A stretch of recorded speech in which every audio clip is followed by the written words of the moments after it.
Vocês conseguem me escutar? Tá tudo certinho? Tá tudo bom, né, Marcelo? Ok. E o pessoal dos outros pontos também? Tudo certinho? Por favor, respondam pelo chat.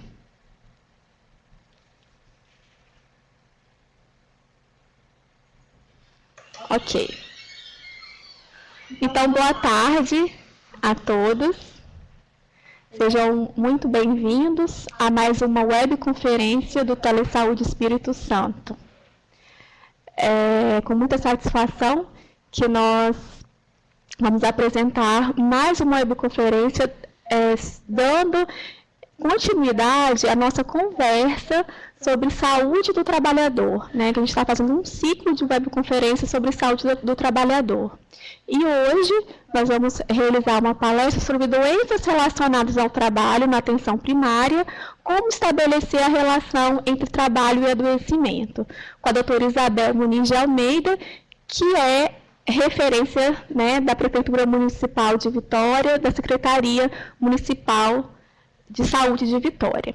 Bom, mas primeiramente eu gostaria de agradecer a participação de todos vocês e dizer mais uma vez que é muito importante esta participação, tá? Então, eu vou divulgar para vocês daqui a pouquinho as nossas próximas webconferências, para vocês também informarem as demais colegas que não puderam estar presentes aqui conosco.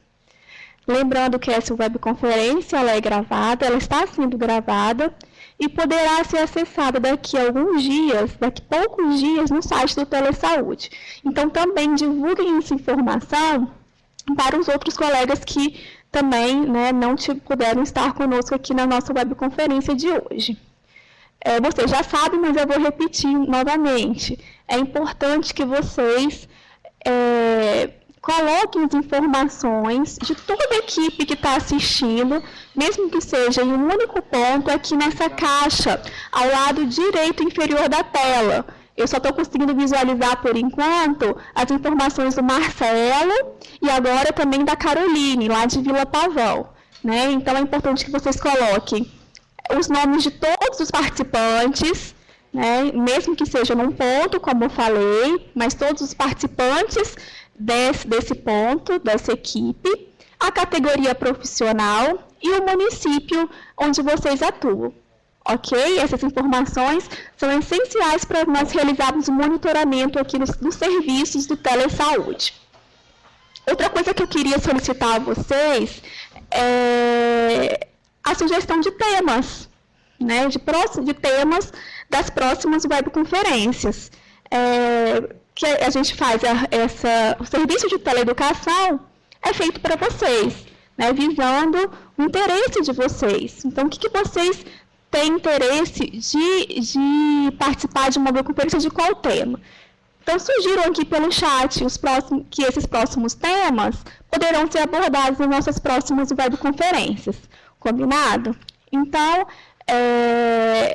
as perguntas, dúvidas, as contribuições, o compartilhamento das experiências, tudo isso é feito pelo chat. Tá? A gente vai conversando pelo chat e as dúvidas e perguntas nós vamos fazer a doutora Isabel ao final da palestra. Tá? Então, agora eu quero agradecer muito a presença da doutora Isabel aqui conosco, por ela ter aceitado o nosso convite. É um tema super importante para a atenção primária. Então, mais uma vez, doutora Isabel, obrigada pela sua disponibilidade. Obrigada. E agradecer também a todos os profissionais que estão aqui conosco hoje, nos prestigiando com essa webconferência, com esse tema de hoje. Tá certo? Então, eu passo a palavra para a doutora Isabel para que ela possa iniciar a sua webconferência. Boa tarde.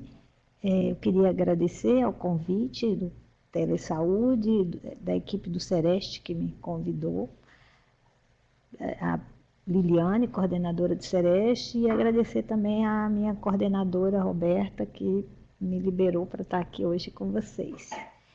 O nosso tema hoje, doença relacionada ao trabalho na atenção primária, como estabelecer a relação entre trabalho e adoecimento. Então, vocês já tiveram início nesse tema com a palestra da Liliane e também um pouco com a palestra da Denise. E aí nós vamos aprofundar um pouquinho em como fazer essa ligação entre o trabalho e adoecimento. Os trabalhadores, eles chegam na atenção primária, então eles já são atendidos por vocês. E se vocês têm um conhecimento que o trabalho pode adoecer, a gente já reconhece isso, mas muitas vezes não sabe como fazer essa ligação.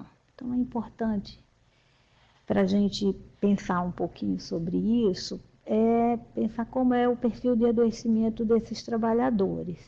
Então, os trabalhadores, eles compartilham os perfis de adoecimento e morte da população em geral, né, em função da sua idade, gênero, grupo social ou inserção em um grupo específico de risco. Então, eles podem adoecer de doenças pelo modo de vida, pela história familiar, só que o trabalho, além disso, eles podem adoecer ou morrer por causas que são relacionadas ao trabalho, como consequência da profissão que exerce ou exerceram, ou pelas condições adversas em que seu trabalho ou foi realizado. Então, ele pode morrer por um acidente de trabalho, por uma silicose, em consequência, então, daquele trabalho que eles exerceram. Também, ou pela forma em que ele foi realizado. Nós vamos destrinchar isso um pouquinho mais ao longo da palestra, da nossa conversa, né, na realidade. Então, é importante também que a gente tenha uma visão de quem são esses trabalhadores. Para o SUS, todos são trabalhadores, todos os homens e mulheres que exercem atividades para sustento próprio e ou de seus dependentes, qualquer que seja a sua forma de inserção no mercado de trabalho, nos setores formais ou informais da economia. Por que é importante a gente falar disso, né? E a gente determinar um foco? Porque hoje, quando a gente fala de doença ocupacional e de acidente de trabalho, o que a gente tem de dado, de um modo geral, são dos trabalhadores seletistas. Os trabalhadores são os dados da Previdência. E quando você vê os dados dos acidentes de trabalho no Brasil, nós que somos funcionários públicos, por exemplo, não estamos representados nessas estatísticas. Então, para o SUS é muito importante que a gente pense nos trabalhadores sem pensar nessa forma de inserção, que com o tempo a gente possa mostrar dados e intervir em todas as formas de trabalho. Mais de torno de 60% dos trabalhadores não são trabalhadores seletistas. Então, a gente representa um grupo, um retrato incompleto, parcial, né? Mesmo a gente sabendo que são a subnotificação nos trabalhadores que são seletistas, a gente tem que ter essa ideia, então, que a questão é muito mais ampla, né? Hoje, grande número de trabalhadores informais, de trabalhadores que são funcionários públicos, por exemplo, que têm outros vínculos. Então, o nosso tema de hoje é como fazer esse nexo de causalidade. Então, vocês que atenderam um trabalhador que tem um diagnóstico clínico, como saber se essa causa clínica pode estar ligada a um trabalho? Então, quando a gente fala de nexo de causalidade, é essa relação causal entre um determinado evento de saúde, que pode ser um dano ou já uma doença, que pode ser individual ou coletivo, que pode ser potencial ou já está instalado, e um dado processo de trabalho. Então, as doenças do trabalho, elas não têm uma característica diferente na forma de apresentação. Então, se eu tenho, por exemplo, uma tendinite de punho, se eu sei que aquela pessoa trabalha executando um movimento repetitivo, utilizando o membro superior direito e tenho uma tendinite no punho direito, eu posso relacionar que essa tendinite de punho seja uma lerdorte. Se eu não sei onde ela trabalha, eu não posso fazer isso. Então, é importante que a gente tenha o diagnóstico clínico, que faça os diagnósticos diferenciais, mas que também pense no trabalho. Se eu atendo também um trabalhador com queixa de perda de audição, eu preciso saber se ele trabalhou com ruído para ampliar essa possibilidade e para fazer esse nexo com o trabalho. Quando a gente fala de acidente de trabalho e doença ocupacional, eles, para efeito do INSS, eles têm o mesmo,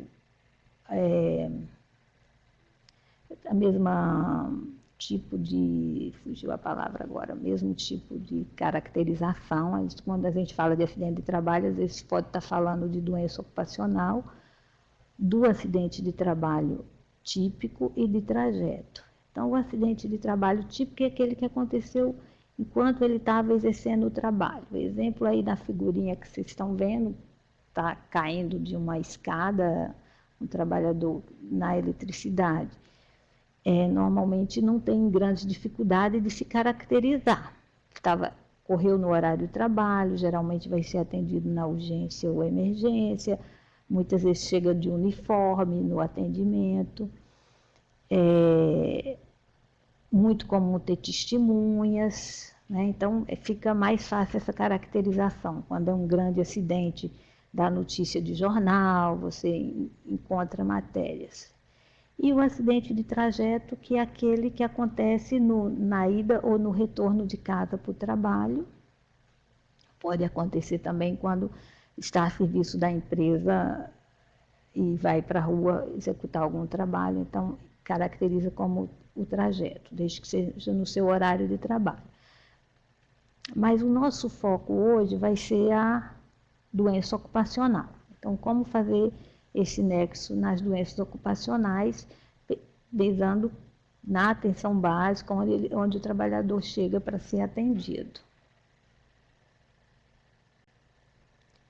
Então, a definição de doença ocupacional é de dano ou agravo que incide sobre a saúde dos trabalhadores, que pode ser causado, desencadeados ou agravados por fatores de risco presentes nos locais de trabalho.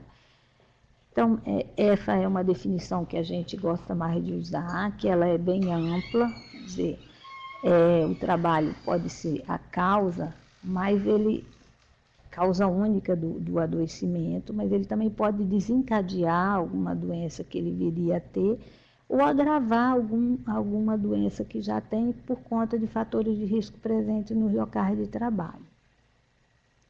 E aí, uma questão que a gente tem que ter sempre em mente é que as doenças ocupacionais, geralmente, elas são de manifestação lenta, insidiosa, que pode demorar, às vezes, mais de 20 anos para surgir, o que vai ser um dificultador para a gente que está acompanhando fazer esse nexo, né? Então, muitas vezes a gente vai precisar conhecer trabalhos anteriores que essa pessoa fez e para identificar, tá?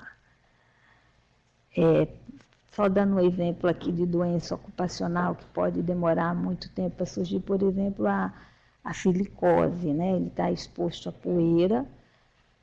E eu vi que tem alguém aí de Vila Pavão, eu não sei se a região de vocês tem granito, né? Então, na extração do mármore granito, ele pode estar exposto, além da poeira, que pode ter a silicose, ao ruído, que leva às perdas auditivas, que também é de manifestação lenta, aos problemas osteomusculares, que podem surgir mais cedo. E outra coisa também que pode dificultar é a mudança, nem sempre o trabalhador fica na mesma empresa, então passar por várias empresas ou às vezes mudar de funções complica um pouquinho, mas tem jeito, não é impossível não, só dificulta. Nós temos mais umas duas definições, que é mais usada pelo INSS, mais para vocês conhecerem, que é o de doença profissional e doença do trabalho. Esse conceito de doença profissional é aquela que é produzida ou desencadeada pelo exercício do trabalho e peculiar a determinada atividade. Nós temos uma lista com a definição dessas doenças. Um exemplo, uma dermatose por cimento em pedreiros, a silicose nos trabalhadores da mineração. Não existe a silicose não ocupacional, por não trabalhar. Então, a doença profissional é aquela que você teria porque está exercendo aquela função. A doença do trabalho, ela já, quando eu falei das doenças relacionadas ao trabalho, eu falei que ela pode ser causada, desencadeada ou agravada pelo trabalho. Então, entraria nessa definição aqui, das que são adquirida ou desencadeada em função de condições especiais em que o trabalho é realizado e que se relacione diretamente com ele. Então, a LER-DORT, não sei se todos conhecem esse termo, LER quer dizer lesão por esforço de repetitivo, e que foi substituído depois por DORT, que é doença osteomuscular relacionada ao trabalho, e a PAI, que é perda auditiva induzida por ruído. Então, você trabalhou com ruído, mas poderia, se tivesse uma proteção, não adquirir. Então, mas essas definições, termos mais que utilizados por peritos, pelo INSS. Acho que para vocês é importante esse conceito das doenças ocupacionais e entender que pode acontecer, que o trabalho pode adoecer. Ainda existe uma terceira classificação, que é a classificação de Schilling, que coloca o trabalho como causa necessária, que seria o Schilling 1, que é a silicose e a intoxicação por chumbo. O Schilling 2, que é quando o trabalho é um fator de risco contributivo.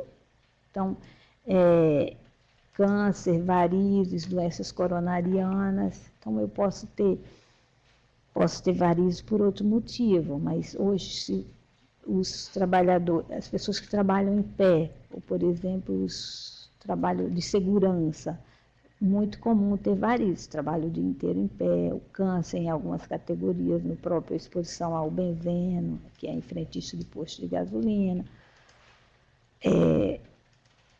E também o Schilling 3, que seria o fator desencadeante ou agravante de doença pré-existente. Um exemplo, asma, dermatite de contato alérgica ou doenças mentais. Quer dizer, ele podia ter uma dermatite ou teve uma asma lá na infância que estava controlado e no contato com o trabalho que tinha algum tipo de poeira, algum tipo de produto, ele volta a ter aquela asma, a fazer crises ou complicar, né? Tinha, mas estava sob controle e aí ficava de mais difícil controle. O que é importante, assim, em relação a isso também, é que quando o trabalho é causa necessária, que são aquele, mesmo se vocês perceberem a mesma definição de doença profissional, são causas que, se eu tiver um controle ou eu tirar essa exposição do trabalho, a gente tem como acabar essas doenças, né? Então, a silicose, se eu não tiver mais a exposição à poeira, se eu controlar, né, alguns tipos de trabalho, por exemplo, jateamento de areia, alguns estados já proibiram, a gente pode acabar com ela.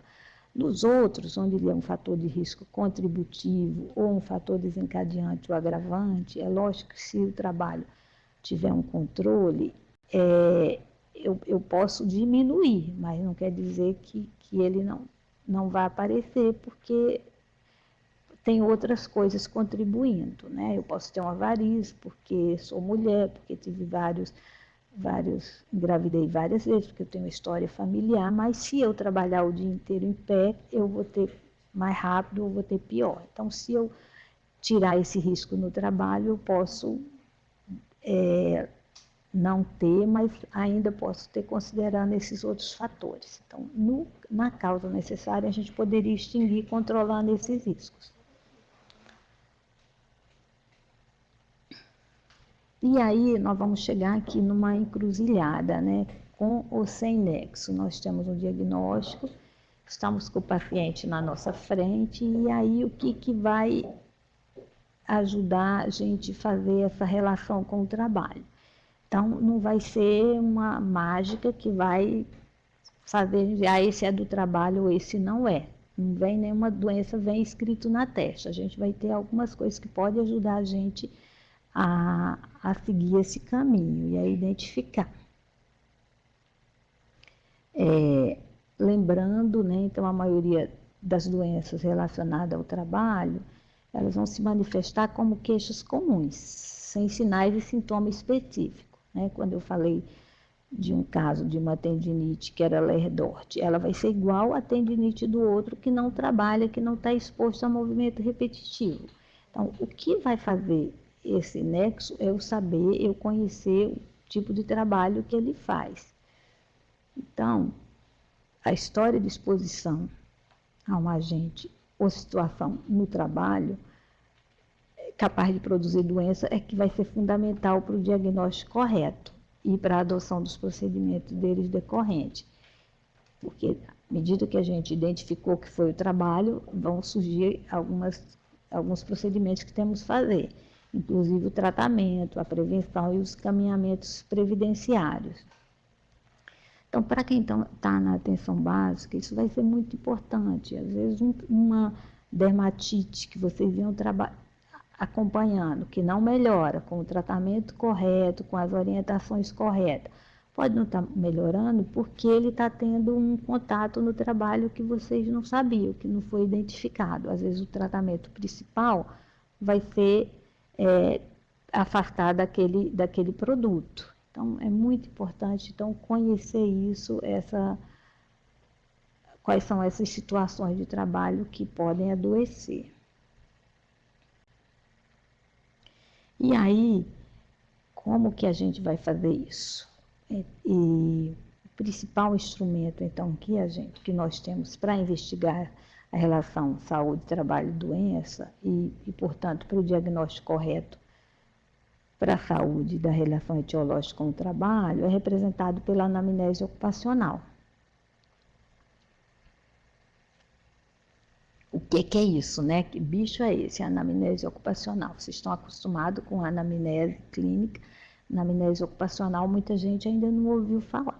Existe até um protocolo de anamnese ocupacional, existem roteiros prontos com essas orientações, mas que são mais utilizados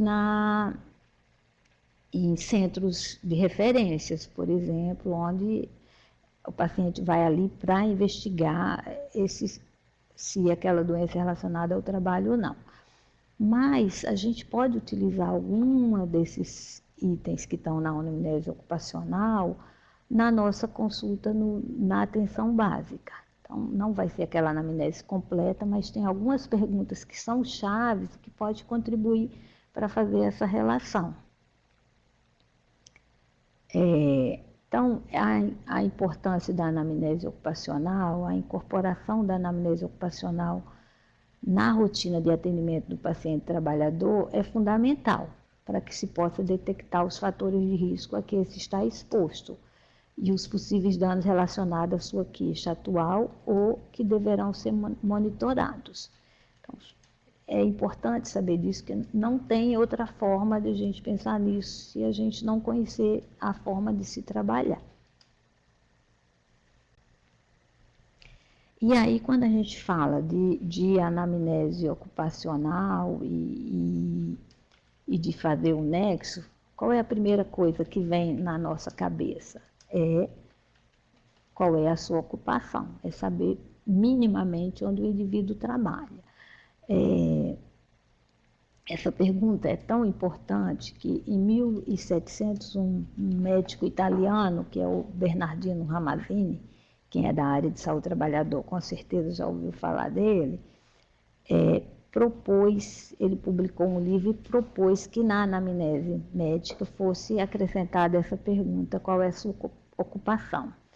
Então, lá em 1700, ele fez a relação de 50 tipos de trabalho, tipos de ocupação, com com patologias que ele relacionou que poderia causar, tá? Muito conhecido, ele fez o diagnóstico da tenossinovite dos escribas, quer dizer, que era quem naquele tempo fazia toda a escritura, poucas pessoas sabiam escrever, então tinham pessoas específicas para isso. E aí ele fez essa relação lá em 1700.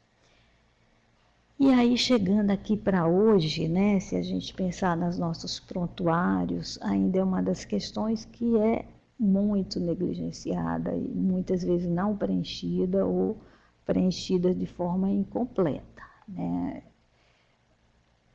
Tem um estudo feito a partir de prontuários de um serviço de cuidado básico universitário nos Estados Unidos e mostrou que uma amostra de 625 prontuários, 24% mencionava a ocupação do paciente e apenas 2% continham informação sobre exposição à situação de trabalho, perigosa ou arriscada para a saúde, duração do trabalho atual e ocupação passada.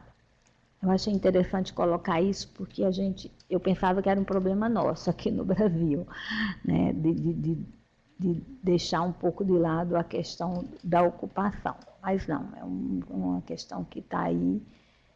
E como que você vai fazer um nexo de causalidade se você não sabe onde aquela pessoa trabalha, né? Então, quando alguém diz que o outro tem Lerdort e não sabe onde ele trabalhou, só se tem bola de cristal, né? A gente tem que ter dados para mostrar isso, tem que ter alguma informação que faça a gente chegar a essa conclusão. Então, é importante registrar a ocupação de forma mais completa possível. Então, quem faz esse registro, né, onde tem atenção básica, eu sei que são os agentes comunitários de saúde, então é importante que onde faz esse preenchimento, eles estejam atentos para isso, né, a preencher a ocupação de forma mais completa possível. Por isso que é importante toda a equipe ouvir isso e saber dessas questões, porque se não tem a ocupação ou está de uma forma muito genérica, a gente não tem como chegar a isso. Muitas vezes não está preenchido ou está preenchido de forma errada, né? A gente sempre lembra que se não tem atividade no momento, mas já trabalhou, considera a última ocupação. Outra coisa importante também é a gente ter um conhecimento das ocupações anteriores. Então, investigar as ocupações anteriores.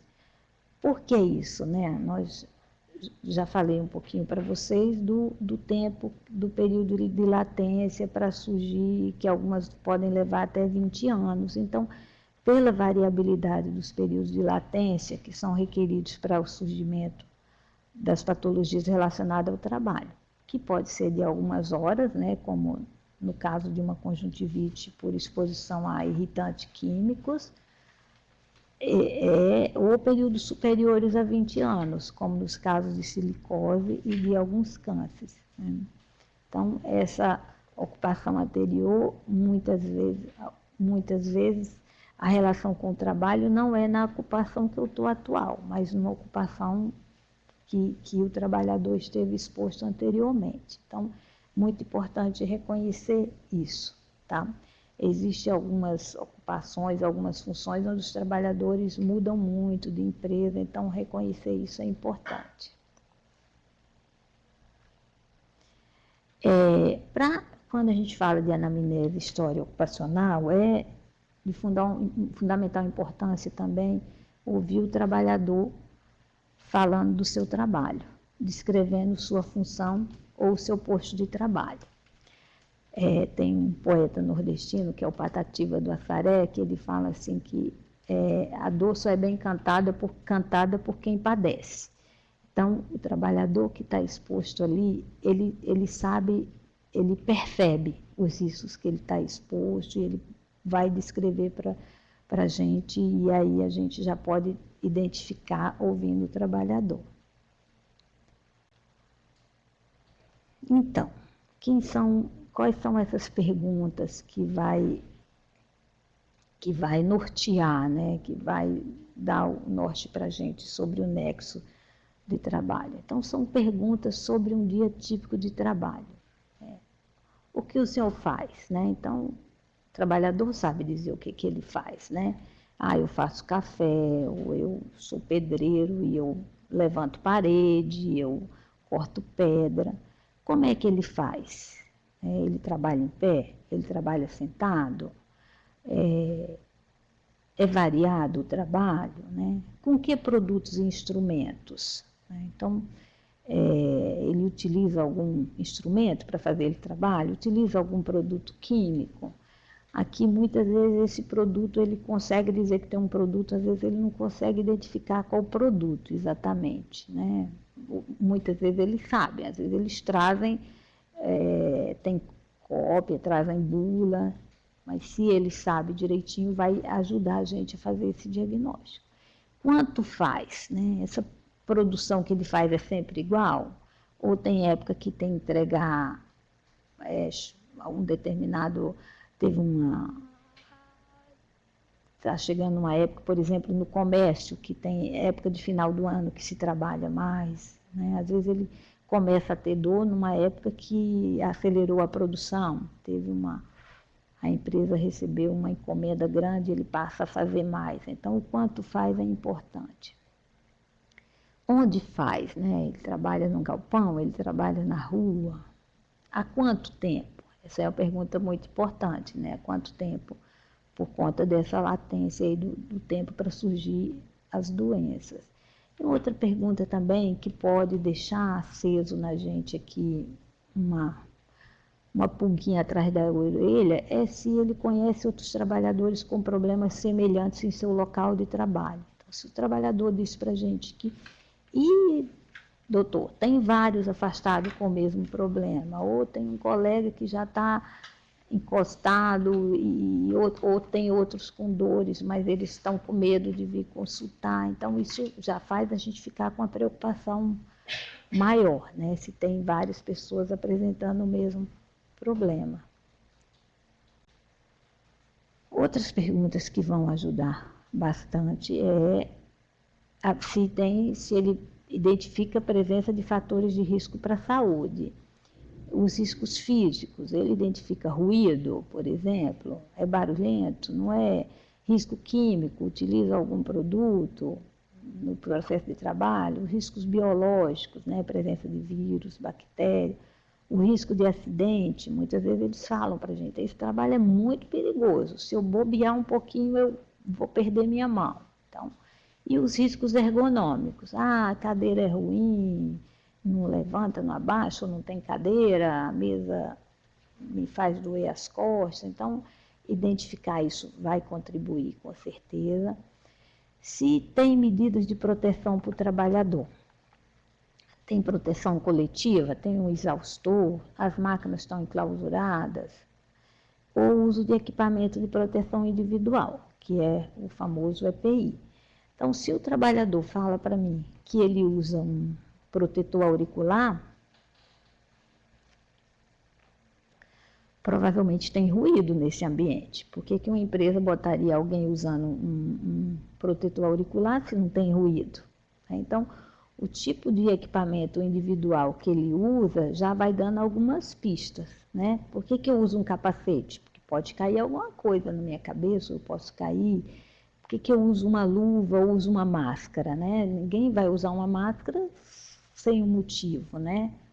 Então, ou tem uma poeira, ou tem algum produto no ar. A outra pergunta, qual a percepção do trabalhador sobre os riscos a que está exposto? Então, assim, o senhor identifica alguma coisa no seu trabalho que é perigoso? Muitas vezes ele não sabe dizer com uma pergunta, mas vai dizer, aí lá é barulhento, ou às vezes ele identifica algum outro risco que nem é a causa da consulta dele lá, mas que pode deixar o médico, a equipe que acompanha, atento a isso. Ele pode estar indo lá por um motivo, mas ele está exposto a algum outro risco que você percebe aí. Se a ocorrência também de acidente de trabalho e de doença relacionada ao trabalho que resultaram em licenças médicas, né? Esse também algumas vezes o trabalhador não vai responder isso. Isso às vezes a gente tem que saber nos CERMIS da empresa, mas principalmente quando houve um acidente grande, quando alguma coisa assim mais importante, eles sabem informar. E aí é importante, voltando a falar na questão do tempo de latência, considerar o trabalho na infância e na adolescência, e na questão do trabalho rural, muito comum começar na adolescência, às vezes na infância, ajudando a família e trabalhando junto, então esses adoecimentos podem aparecer mais na frente. O trabalho domiciliar também, hoje em dia, com as mudanças aí das formas de trabalho, muito comum, costureiras que faz o trabalho em casa para uma empresa que faz o acabamento, vários tipos de trabalho que são feitos dentro do regime de economia familiar. Então, o ambiente de trabalho é a própria residência. E aí a equipe da atenção básica, atento a isso, pode fazer várias orientações, porque muitas vezes eles põem em risco as crianças da casa, quando utilizam um produto químico dentro de casa trabalhando, né? Então é importante conhecer isso. Atividades que foram exercidas, mesmo que temporariamente, é importante conhecer. O trabalho não remunerado também, o informal, o voluntário e o assalariado sem carteira assinada. Então, quanto melhor a gente conhecer do trabalho, fica mais fácil de visualizar isso.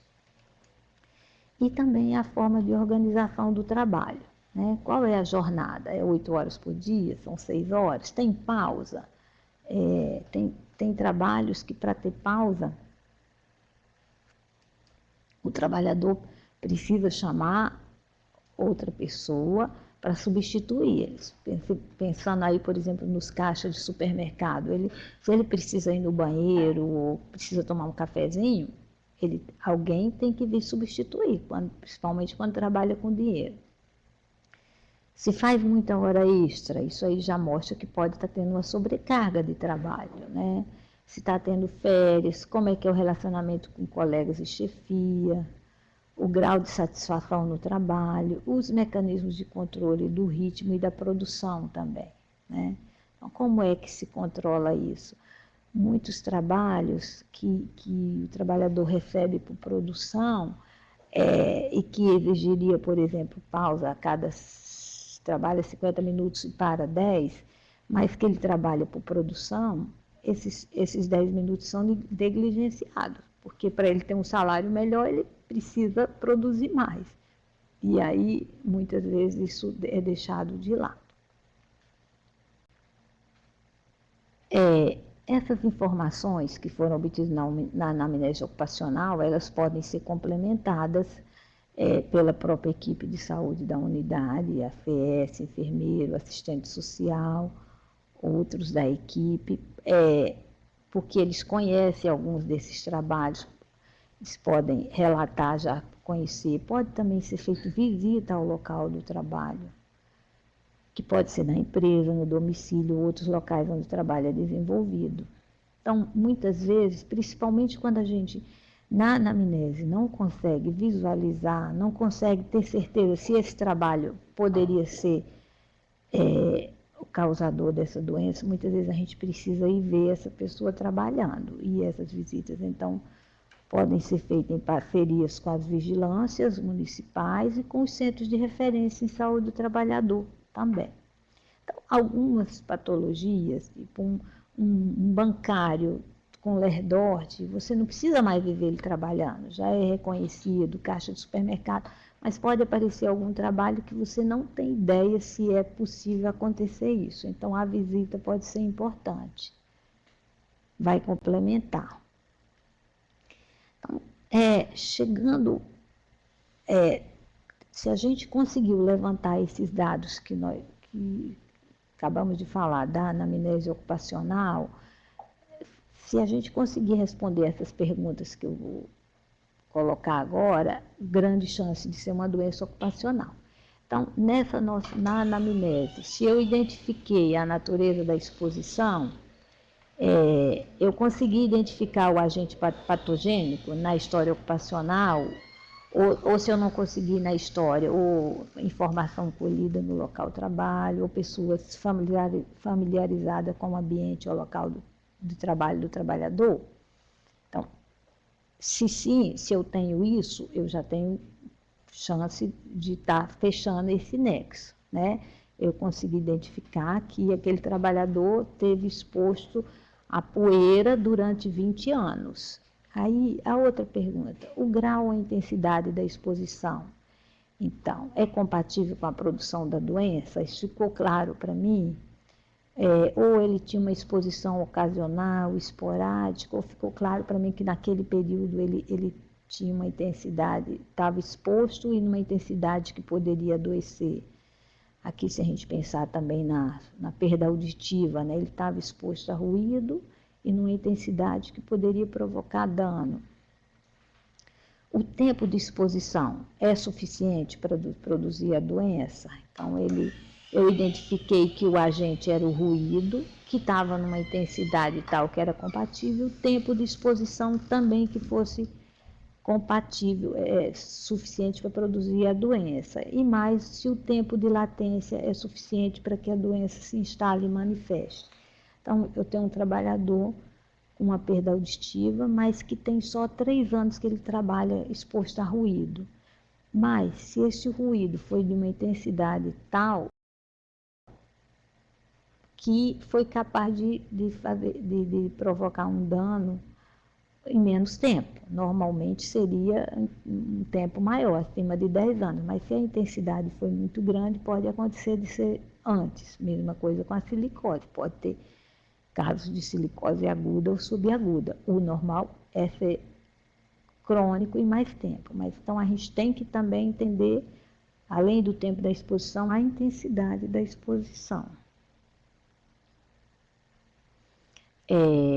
A gente conseguiu identificar, então, a especificidade da relação causal e a força da associação causal. Então, aquele agente que eu identifiquei está contribuindo significativamente entre os fatores causais da doença?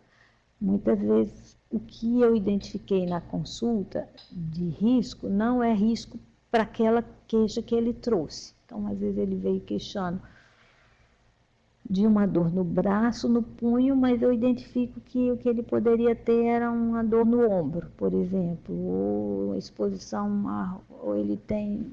Então, essa especificidade é importante. Ele está exposto à poeira, mas ele está queixando de perda auditiva, e eu não identifiquei nenhum risco para ruído.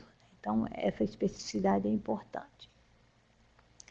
Tem uma outra questão também que pode ajudar a gente, que é identificar se tem registros anteriores quanto ao estado de saúde do trabalhador. Então, não é comum, a gente costuma jogar os exames fora, né? Então, quem é da área de saúde do trabalhador sempre orienta para guardar, para ter pastinha com os registros, né? As grandes empresas que têm serviço de medicina do trabalho, elas fazem exame admissional. Então, se eu tenho, é um direito do trabalhador esse exame, então ele pode pedir uma cópia e levar para a gente que está acompanhando. Então, se eu tenho uma audiometria que era normal hoje, e daqui a 10 anos eu tenho uma alterada, eu tenho alguma coisa que vai me ajudar nisso, né? Então, eu tenho a exposição a ruído e eu tenho o exame anterior que era normal. Então, os hemogramas também, no caso de exposição a produtos químicos que podem causar leucopenia. Então, é importante sempre orientar os trabalhadores a guardar esses exames e a buscar atrás quando eles precisam. Os sindicatos também podem contribuir, ajudar nisso, porque muitas vezes a empresa não entrega, mas é um direito dele, tá? E hoje, uma outra questão que pode contribuir bastante são as evidências epidemiológicas, né? Se existe evidência epidemiológica que reforça a hipótese de relação causal entre a doença e o trabalho em questão. Eu trabalhei 18 anos no Sereste, a gente teve casos, por exemplo, de aparecer mais de 100 trabalhadores de uma mesma empresa com o mesmo tipo de lesão. Então, isso sugere, na mesma função, todos com tendinite de ombro, com rompimento de tendão. eu explicar uma doença para cada um, vai ficar meio estranho. Provavelmente tem alguma coisa que está unindo, que está provocando esse adoecimento. Por outro lado, o que pode dificultar identificar o nexo de causalidade? A ausência ou imprecisão na identificação dos fatores de risco ou situações a que o trabalhador está ou esteve exposto e que foram lesivas para a saúde. Então, muitas vezes o trabalhador procura, ele já trabalhou, principalmente quando ele trabalhou há muito tempo atrás com determinado produto, ele não consegue dizer mais, eu usava um produto, mas qual é eu não sei. Às vezes a empresa já fechou, ou às vezes a empresa mudou o processo de trabalho, nem indo lá você consegue identificar mais. Então, muitas vezes isso vai ser um dificultador. Também imprecisão na caracterização do potencial de risco da exposição. Eu sei que tem, mas eu não consegui caracterizar bem, eu não consegui fazer nenhuma medição, não tenho como identificar isso.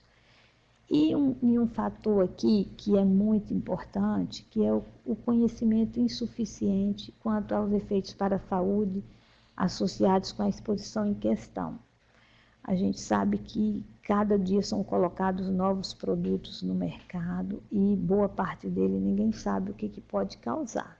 Então, existem aí milhares de substâncias químicas em uso e só um número muito pequeno que se tem estudo sobre eles. Então, tem muita coisa que vai aparecer ainda. Hoje, quando a gente fala de nanotecnologia, né, de radiações não ionizantes, que alguns acham que é cancerígeno, outros que não, e aí? Então, muita coisa a gente não consegue fazer essa relação, porque não tem ainda o conhecimento suficiente para chegar a essa conclusão. Também o desconhecimento ou não valorização de aspectos de história de exposição e de clínica, que já são descritos como associados ou sugestivos de doença ocupacional relacionada ao trabalho. Então, se eu não sei que o trabalho pode adoecer, se eu não penso nisso, eu nunca vou fazer essa relação. Então, eu não vou valorizar. Às vezes o trabalhador está dizendo para a gente, eu tenho um produto que eu mexi lá que eu acho que está causando essa coceira na minha mão, e a gente não valoriza, né? E uma outra questão também, que acho que talvez seja um problema para todos, que é a necessidade de métodos propedêuticos e abordagens por equipes multiprofissionais, nem sempre disponíveis no serviço de saúde, né? Então, alguns exames, por exemplo, na silicose, que existe que o raio-x indicado para fazer o diagnóstico segundo as normas da OIT, ele precisa de 3 radiologistas para dar o laudo, e 3 radiologistas que fizeram curso disso. Muitas vezes eu tenho dúvidas e quero conversar com um especialista ou na própria equipe discutir isso, então com certeza isso vai dificultar a gente a fazer esse nexo. Bom, chegando a essa conclusão, que foi um caso de doença ocupacional, tem um diagnóstico de doença ocupacional, quais são os procedimentos que devem ser feitos pela unidade de saúde? O afastamento imediato da exposição, isso nem sempre quer dizer afastamento do trabalho, muitas vezes você pede para mudar de função, tirar daquela exposição por um período. Se a pessoa não tem condições de trabalhar, está com muita dor, pode ser o afastamento do trabalho. Realizar tratamento nos casos de menor complexidade. Então, o trabalhador chega aí, ele trabalha, não vai ser mais com a gente? Não, o tratamento é feito, tem que continuar sendo feito e acompanhado e vai ser encaminhado para a rede de referência e contra-referência nos casos de maior complexidade. Muitas vezes temos que encaminhar o trabalhador para a perícia, então se o trabalhador precisa ser afastado, se ele não tem condições de continuar no trabalho, pode ir para a perícia do INSS, quando ele é seletista, ou as perícias próprias, no caso dos trabalhadores do serviço público. cada um com as suas regras, né? A perícia do estado, do município, cada um tem a sua regra. E fornecer laudo, atestado médico, é muito importante que o médico que acompanha saiba que se o paciente chegar no INSS dizendo eu quero me afastar sem levar o atestado ou o laudo, o perito não vai pedir para ele voltar com esse laudo. E também a unidade de saúde pode investigar locais de trabalho para avaliar esses riscos, os nexos de causalidade. Pode e deve também desenvolver ações de intervenção nos problemas detectados no local de trabalho, principalmente as ações educativas e de vigilância. Então, muitas vezes, são trabalhadores que estão expostos a risco e não têm a menor noção. E com aquele conceito de trabalhador, que a gente fala dos trabalhadores autônomos, dos trabalhadores das várias formas, então, muitas vezes são ações educativas, né? Essas ações podem ser junto com as vigilâncias também. E notificar o acidente ou doença ocupacional no instrumento do SUS, no SINAM. Eu acredito que tenha um outro tema sobre isso. Nós temos 11 doenças e agravos que são relacionados ao trabalho, que são de notificação. E nos casos de trabalhadores seletivos, acompanha a emissão da CAT pelo empregador. Os trabalhadores que são funcionário público também têm algum instrumento que algumas vezes são chamados de CAT, mas a CAT, esse termo de comunicação de acidente de trabalho é do INSS, mas também tem algum instrumento que tem que ser preenchido. E orientar sobre os direitos trabalhistas e previdenciários. E aí, esse tema sobre orientação sobre direitos trabalhistas e previdenciários vai ser o tema do próximo telesaúde ligada à saúde do trabalhador. Então, vocês vão ficar aí afinadinhos para dar essas orientações. Bom, o que eu trouxe para vocês hoje era isso. Muito obrigada, por enquanto, aí pela atenção. Nós que agradecemos, doutora Isabel, e agora vamos partir para as perguntas, então. Nós não temos muitas perguntas, a gente foi discutindo algumas coisas aqui pelo chat, eu gostaria de uma maior participação de vocês. A pergunta que a gente tem aqui é do Marcelo Dalla, da CESA. Ele pergunta sobre, deixa eu verificar aqui, que ele fez a pergunta no início da nossa webconferência. Ele pergunta se mesmo em casos suspeitos, sem uma definição clara, de nexo causal, o médico da família pode preencher o CAT e este seria, de fato, o documento correto para a notificação de suspeita? Então, como eu falei, vai ter eu acredito que tenha um tema específico sobre isso, mas as doenças relacionadas ao trabalho, elas são de notificação do SINAM. Então, nos casos suspeitos, existe a notificação do SINAM, tá? Então, lerdorte é uma delas, perda auditiva é outra, silicose, outra, transtorno mental relacionado ao trabalho também, e câncer relacionado ao trabalho e as dermatites de contato relacionadas ao trabalho. Essas são as doenças que são de notificação no SINAM. E mais os acidentes de trabalho. O acidente de trabalho grave, que aí inclui o acidente de trabalho com óbito, ele é de notificação obrigatória.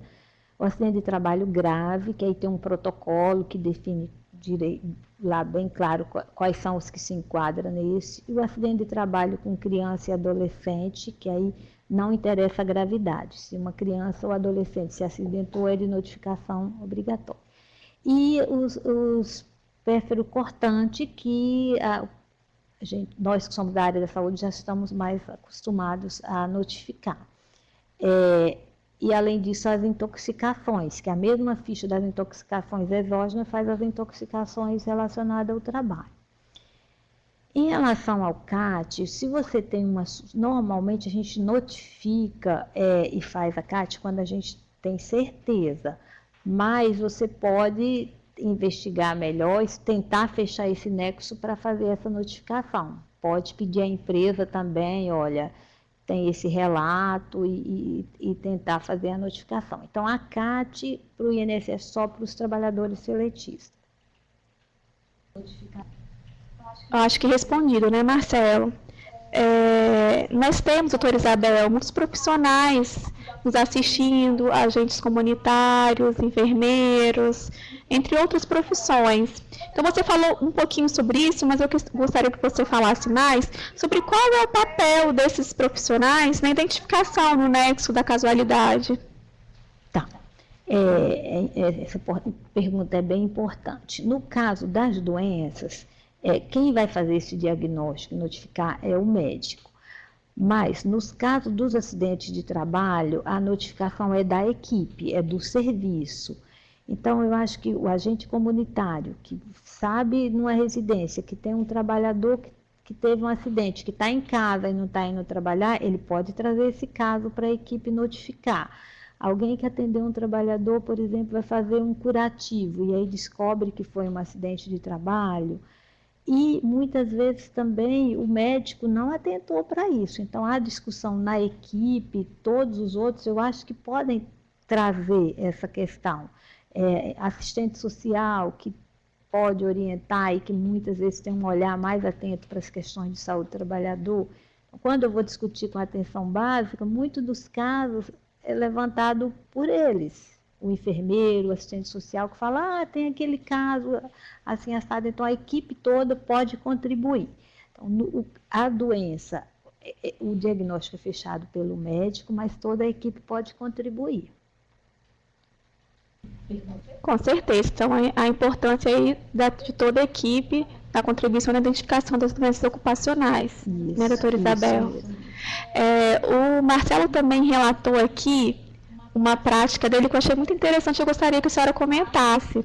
Ele falou assim, que o problema que ele enfrentava quando ele trabalhava na estratégia de saúde da família era comunicar as condições adversas do trabalho para os familiares, né, para a comunidade. E o dono da empresa sempre vinha questionar diretamente com ele enquanto membro da estratégia. Ele sempre tentava trabalhar com prevenção, mas às vezes era ameaçado mesmo pelo próprio dono da empresa. Eu gostaria que a senhora falasse um pouquinho sobre isso. Bom, bem-vindo a quem é dessa área, sofremos isso. Mas a questão das doenças ocupacionais, isso, se a gente for olhar lá na Constituição, está lá como uma nossa atribuição da saúde. E os donos das empresas, eles vão tentar sempre descaracterizar, mas está lá na Constituição, está lá na lei orgânica, então a gente tem várias leis e várias portarias aí para mostrar que faz parte do nosso trabalho isso. Mas isso, nós que também, estou falando nós, não estou mais no Sereste, mas hoje na Vigilância Saúde do Trabalhador, nós também passamos por isso. Primeira coisa que as empresas fazem é tentar descaracterizar. Só que aí a gente tem que mostrar que nós temos o nosso trabalho aí, e as vigilâncias têm uma atuação muito importante, né? Muitas vezes a gente tenta sempre ir com orientação, mas algumas vezes até de interdição mesmo dos trabalhos. Mas isso vai acontecer. E aí uma questão que eu trago sempre quando a gente discute com as pessoas mas eu vou me comprometer se eu der um laudo dizendo que essa doença é o trabalho. Então eu sempre falo para os profissionais da saúde que à medida que a gente está trabalhando nisso, a gente está comprometido. Se a gente também pode ser chamado a prestar um esclarecimento, por que a gente identificou uma doença ocupacional e a gente não tomou nenhuma providência? Por que a gente pegou um trabalhador exposto a uma doença que não tem tratamento e que ele piorou exposto lá e a gente não fez nada? Então, nós também podemos ser chamados a responder por isso. Muito bom. Doutora Isabel, eu acho que agora nós acabamos, né? Vamos finalizar nossa webconferência de hoje.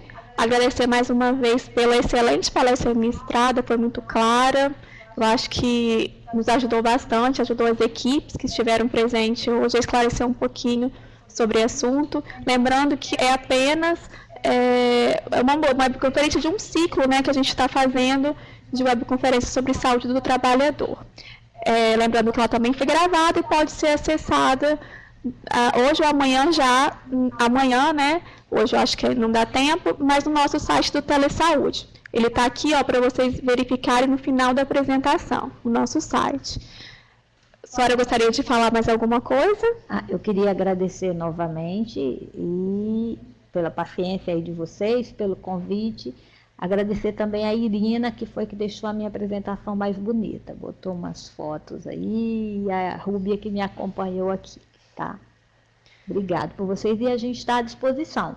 Tem a equipe do Sereste que pode acompanhar, que pode pedir ajuda, né? Então, é um grupo que está sempre disposto a ajudar o outro, é o grupo da saúde do trabalhador. Obrigada. Ok. Gente, eu vou falar só rapidinho fazer uma divulgação aqui das nossas webconferências do mês de abril, tá? Para vocês também ajudarem nessa divulgação. Tá tudo lá no site, na nossa agenda. Dia 7/4, terça-feira, às 3 horas, nós teremos o tema Prevenção de Câncer de Colo Uterino. No dia 15/4, que é uma quarta-feira, às 2 horas, Acolhimento às Vítimas de Violência, porta de entrada na linha de cuidados.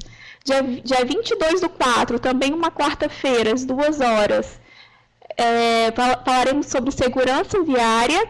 E no dia 29/4, às 2 horas, sobre a notificação de agravos e acidentes de trabalhos pela PS, com a Ruby, que está também aqui presente hoje conosco. Então, eu agradeço a todos vocês que ficaram até agora com a gente e participem sempre, sugerindo também temas para as nossas próximas webconferências. Obrigada a todos e tenham uma boa tarde. Boa tarde.